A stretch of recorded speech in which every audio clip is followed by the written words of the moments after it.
IMF এর শর্ত অনুযায়ী আমাদের ভর্তুকি কমাতে হবে, কিন্তু এই অবস্থায় যদি দাম বাড়ে আবার জনগণ তো অস্থির হয়ে যাবে। এই অবস্থায় আসলে সরকার এই দ্বৈত চাপটা কিভাবে ভারসাম্য রাখবে? এখন এটাই ভারসাম্যটা রাখবে যে প্রাইসের ক্ষেত্রে যদি বলি যে ওই দিকে না গিয়ে অন্য যতগুলো অপশন আছে সেখানে হাত দিতে হবে। আমি জানি না লসের মধ্যে আছে, আমি তো ডিটেলসে দেখলাম যে তারা প্রত্যেক বছর এতে লাভই করে, আপনি লসে আবার বাংলাদেশ বিদ্যুৎ উন্নয়ন বোর্ড মানে ধারাবাহিকভাবে গত 10 বছর ধরে না, বিদ্যুৎ আমি বলছি, বিপিসির কথা বলতেছি, বিপিডিবির কথা বলছি। আচ্ছা, না বিদ্যুৎ ঠিক আছে, কিন্তু তারা এই যে সিস্টেম লস যেটা আছে, সিস্টেম লসটাকে তো আমরা কখনো সবসময় বলেছি, ওই উপদেষ্টাও কিন্তু বলেছে যে আমাদের তখন বোধহয় বিদ্যুৎ যে সেক্রেটারি উনিও বললেন যে আমরা সিস্টেম লসটা এমন পর্যায়ে চলে গেছে, এটা আমরা কমাই আনতেছি। আমি জানি না এখন কত পার্সেন্ট এখন সিঙ্গেল ডিজিটে আসছে, তাহলে এটা ভালো আর কি। সেটি হলো যে আরেকটা হলো যে ঠিক এই মুহূর্তে আমার কাছে মনে হয় সরকার অন্য কোনোভাবেই হোক, কারণ অলরেডি তো ডিফিসিট বাজেটে তো আমরা এই সাইডটাকে আমরা কাভার করি। ভর্তুকি এখন আমাদের বাজেটের প্রায় মানে 18 থেকে 20% দিকে এখন আছে বাজেটের। পদ্মা সেতু, মেট্রো রেল এবং এলিভেটেড এক্সপ্রেসওয়ে নির্মাণের গর্বিত অংশীদার বসুন্ধরা সিমেন্ট, এবং জিডিপির হলো 2.5।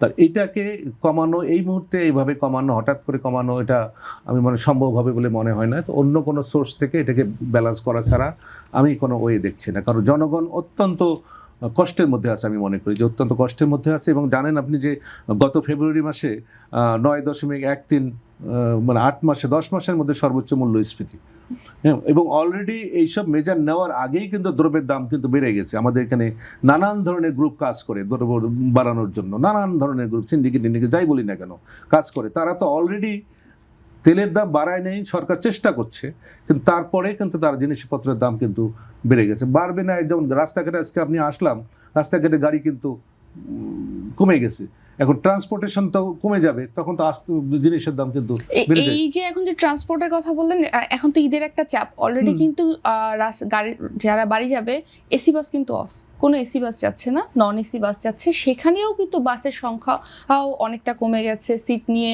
একটু সমস্যা, অনেক রকম সমস্যা কিন্তু ইতিমধ্যেই দেখা যাচ্ছে।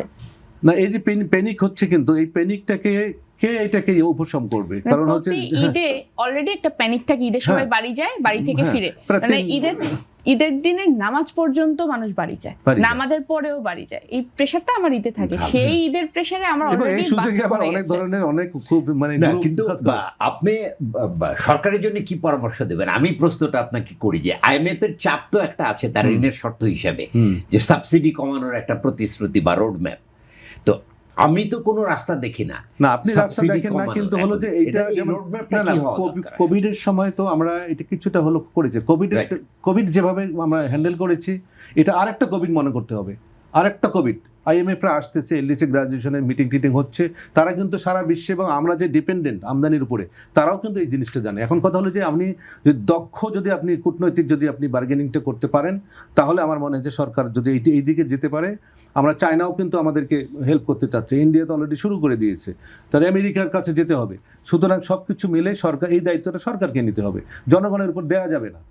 আমার এইটাই হলো পরামর্শ, জনগণের উপরে দেওয়া যাবে না, আর কিন্তু এই ভার বহন করতে পারছে না জনগণ।